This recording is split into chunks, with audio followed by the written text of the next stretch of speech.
नमस्कार मित्रांनो, तुमच्या सगळ्यांचं मराठी गुंजन व्हॉइस या चॅनलवर खूप स्वागत आहे। आज आपण मन हे बावरे या कथामालिकेचा 13वा भाग बघणार आहोत। त्या मोरपंखी रंगाच्या साडीमध्ये मंजिरीचं रूप अगदी खूपच सुंदर दिसत होतं। नऊवारी नेसली होती तिने। तो रंग जणू तिच्या गोऱ्या कांतीला मोहक बनवत होता। केसांचा आंबाडा घातला होता, त्यावर मोगऱ्याच्या फुलांचा गजरा माळला होता।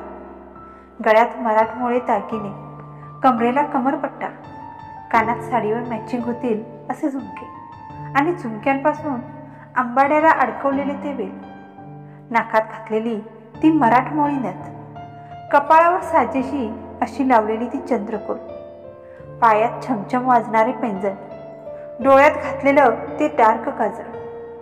मोरपंखी रंगाची साडी घातली होती, त्यामुळे ओठांवर लावलेली ती लाल लिपस्टिक, दोन्ही हातांवर घेतलेला तो लाल शेला, यामुळे मंजिरीचं रूप अगदी नक्षत्रासारखं दिसत होतं, जणू काही स्वर्गातले अप्सराच। तिचं ते रूप आज कोणाला तरी घायाळ करणार होतं। लग्नाच्या मंडपात मंजिरीला नवरीच्या रूपात पाहून रायाची नजरच हटत नव्हती। आपल्या डोळ्यांमध्ये तिचं रूप साठवून घेत होता। लग्नाचे सगळे विधी झाले। लग्न अगदी थाटामाटात लागलं। सनई चौघडे वाजले। दोघांनी सुद्धा एकमेकांना हार घातले। त्यानंतर तिला जे आवडलं होतं ते मंगळसूत्र त्याने तिच्या गळ्यात घातलं। जन्मजन्मीच्या लग्नाच्या बंधनात दोघे सुद्धा अडकले।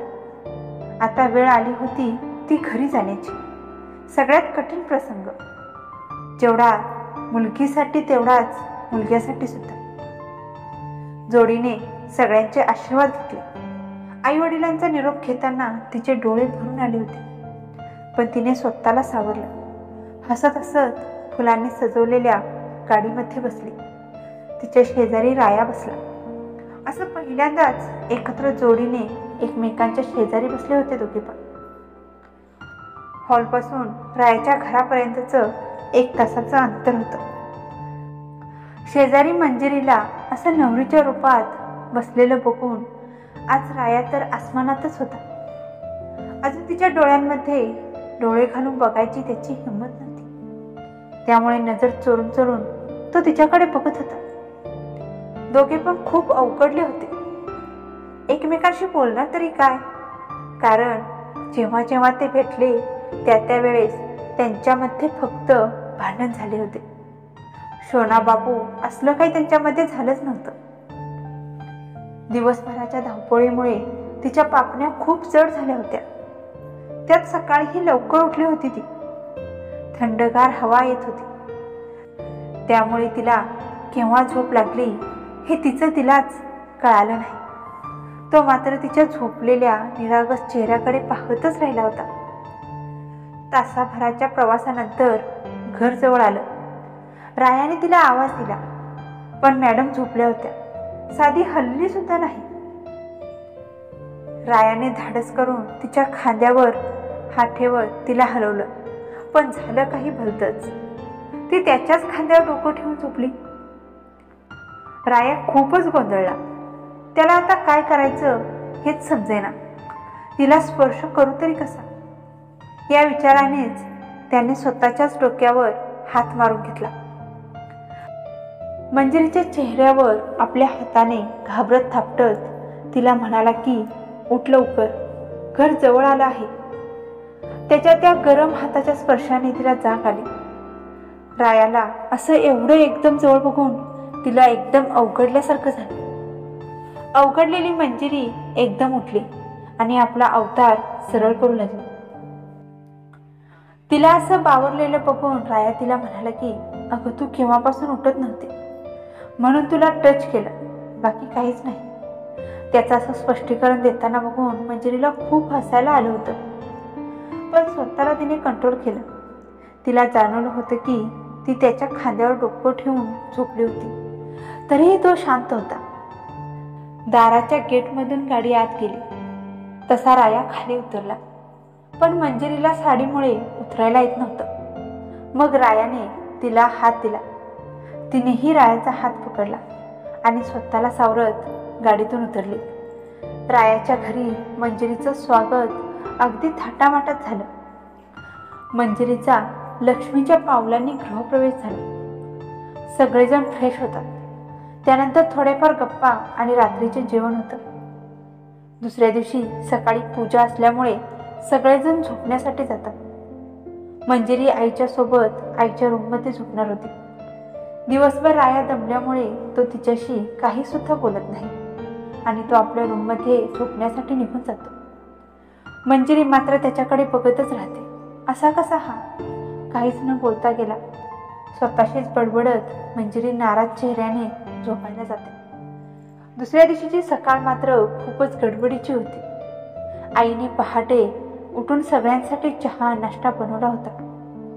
त्याचसोबत पूजेची तयारी सुद्धा करून ठेवली होती. रायाची आई सगळ्यांना उठवते.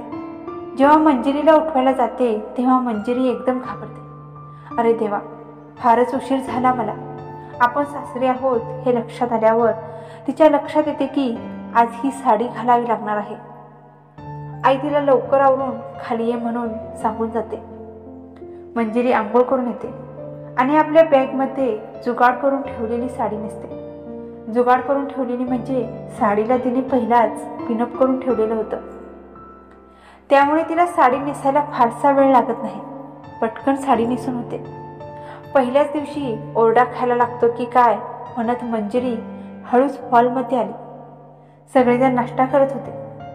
मंजिरीला निळ्या साडीमध्ये बघून राया तर तिच्याकडे बघतच राहिला होता. आईने मंजिरीला रायाच्या शेजारी नेऊन बसवलं. उपवासाचं खायला देत बोलली की लवकर खाऊन घे, आज उपवास करायचा आहे तुला आणि पूजेसाठी तयार होऊन ये. मंजिरी उपवासाचं खाऊन घेते. त्यानंतर आईला मदत करते आणि तयार होण्यासाठी निघून जाते. मंजिरी पूजासाठी तयार होऊन खाली आली.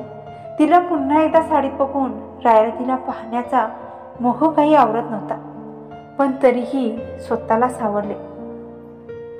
पूजा झाल्यानंतर दोघेही जोडीने सगळ्यांच्या पाया पडले. पूजा अगदी व्यवस्थित पार पडली. घरी आलेले सगळे पाहुणे मंडळी निघून गेले. मंजिरीचे आई बाबा सुद्धा थोड्या वेळानंतर आपल्या घरी निघून गेले. घरातली सगळी गर्दी कमी झाली होती. घर अगदी रिकामं झालं होतं. दिवसभराच्या धावपळीमुळे मंजिरी खूपच दमली होती. केव्हा एकदा झोपते असं तिला झालं होतं. त्यात भरजरीचा शालू नेसल्यामुळे तिला साडी पहिल्याच जड झाली होती. केव्हा चेंज करते असं तिला झालं होतं. मंजिरी साडी चेंज करण्याकरिता आईच्या रूममध्ये जाते, पण तेव्हा रूममध्ये तिला तिचं साहित्य दिसतच नाही. मंजिरी आईला जाऊन विचारते, आई, माझं सामान रूममध्ये कुठेच दिसत नाही आहे. तेव्हा आई मंजिरीला बोलते की अगं, तुझं सामान केव्हाच रायाच्या रूममध्ये शिफ्ट केलं आहे. त्यावेळी मंजिरीला काय बोलावे हे समजतच नाही. मनातल्या मनात बोलत होती की नाही केलं असतं तर खूप बरं झालं असतं. तिचे मनात विचार चालूच होते. तेवढ्यात तिला आई बोलते की अगं, आजपासून तुला रायाच्या रूममध्ये राहावं लागणार आहे. दोघांचं लग्न झालं आहे आता. आईचं बोलणं ऐकून मंजिरी होकारार्थी मान डोलवत रायाच्या रूममध्ये निघून जाते. मंजिरी रायाच्या रूमकडे जाते. रूमचा दरवाजा लावलेला होता, पण कडी घातलेली नव्हती.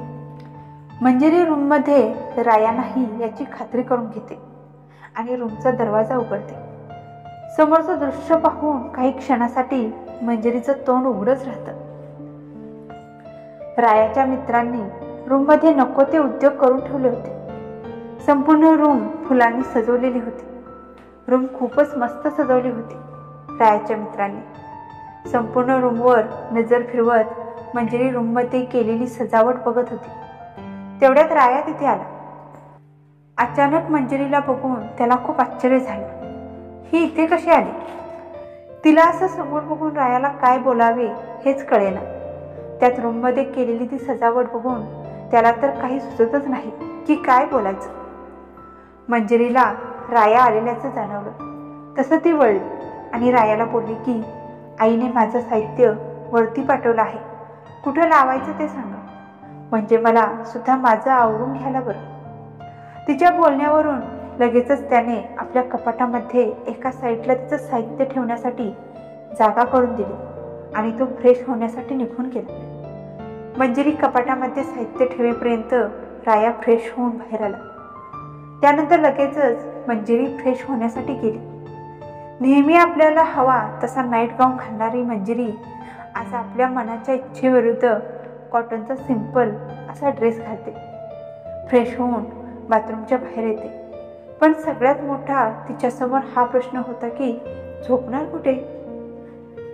याच विचारांमध्ये गुंतलेली होती. तेवढ्यात राया तिथे आला आणि रूममध्ये झालेला पसारा बघून आवरू लागला. तसं मंजिरी सुद्धा त्याला मदत करू लागली. दोघांनी मिळून रूममधला पसारा आवरला. राया मंजिरीला बेडवर झोपायला सांगतो आणि मी खाली झोपतो बोलतो. त्याचं बोलणं ऐकून मंजिरी त्याला बोलते की नको, तू वरती झोप, मी खाली झोपते. पहिल्याच रात्री दोघांची झोपण्यावरून भांडणं सुरू झाली. राया बेडवरची उशिशी घेऊन झोपत होता. तेवढ्यात मंजिरीने त्याच्या हातातली उशिशी पकडली आणि त्याला बोलली की खाली झोपायची गरज नाही, तू झोप येते बेडवर. काही नको, तू बेडवर झोप, मी झोपतो खाली, असं म्हणत रायाने तिच्या हातातली उशिशी जोराची ओढली. तसा तिचा तोल गेला आणि मंजिरी तोल जाऊन रायाच्या अंगावरच आदळली. एका क्षणासाठी दोघांनाही काही समजलंच नाही. तिचे लांब सडक केस तिच्या संपूर्ण चेहऱ्यावर आले होते. पहिल्यांदाच दोघांची अशी नजरेला नजर भिडली होती. रायाने एका बोटाने तिच्या चेहऱ्यावरचे अलगद केस साईडला केले. काही क्षणासाठी दोघेही तसेच होते. तेवढ्यात रायाच्या मोबाईलवरचा मेसेज वाजला आणि दोघेही भानावर आले. मंजिरीला तर एकदम लाजल्यासारखं झालं होतं. काय बोलावं हेच तिला कळत नव्हतं. राया अडखळत मी झोपतो खाली, तू बेडवर झोप सांगून आपण स्वतः खाली चटई टाकून त्यावर चादर घालून उशिशी घेऊन झोपला. दिवसभर दमल्यामुळे अगदी शांत झोपला होता. त्याच्या चेहऱ्यावर कसलेच भाव दिसत नव्हते. मग मंजिरी ही बेडवर एका बाजूला झोपली. किती मूर्ख आहे मी, रायाला माझ्यामुळे त्रास तर होत नाही ना, या विचारातच मंजिरी झोपून जाते. खरं तर राया झोपलाच नव्हता. त्याला झोप लागलीच नव्हती. या कुशीवरून त्या कुशीवर करत होता. त्याने जेव्हा उठून पाहिले तेव्हा मंजिरी झोपलेली होती. राया मंजिरीला बघतच केव्हा झोपून गेला हे त्यालाच कळले नाही. आजची सकाळ खूप स्पेशल झाली होती. त्याची सुट्टी असल्यावर नेहमी निवांत उठणार राया आज सकाळीच पहाटेच लवकर उठून बसला. डोळे चोळत त्याने समोर पाहिलं तर मंजिरी गॅलरीत उभा होती. सकाळच्या कोवळ्या उन्हात तिची गोरी कांती खूपच चमकत होती. वाऱ्याबरोबर तिचे लांब सडक केस झुलत होते. एवढा वेळ गॅलरीत उभा असणारी मंजिरी अचानक पाठीमागे वळली. एकटक मंजिरीकडे पाहणार राया एकदम गडबडला. चोराची चोरी पकडल्यावर जी अवस्था होते तशी त्याची अवस्था झाली होती. डोक्याला हात लावत त्याने झोपायचं लगेचच नाटक केलं. अंगावर चादर ओढून घेतली. मंजिरीच्या लक्षात आलं नाही म्हणजे बरं, असं म्हणत तो तिच्याकडे गुपचूप बघतच राहिला होता. थोड्या वेळानंतर मंजिरी आंघोळ करून आली. साडीकडे बघून थोडीशी नाराज झाली. साडीची तिला सवय नव्हती, त्यामुळे तिला अवघडल्यासारखं वाटत होतं. पण ती आज जरा लवकरच आवरली. खाली हॉलमध्ये जायच्या अगोदर तिचं लक्ष रायाकडे गेलं. रायाला असं खाली झोपलेलं बघून तिला खूप वाईट वाटलं. त्याची स्वतःची रूम असून सुद्धा देखील त्याला असं खाली झोपावं लागलं. रायाचे पाय उघडेच होते, त्यामुळे मंजिरी रायाच्या पायावर चादर घालते आणि खाली निघून गेली. गुलाबी स्वप्नांमधून राया बाहेर आला. आज त्याची सकाळ खूपच मस्त झाली होती.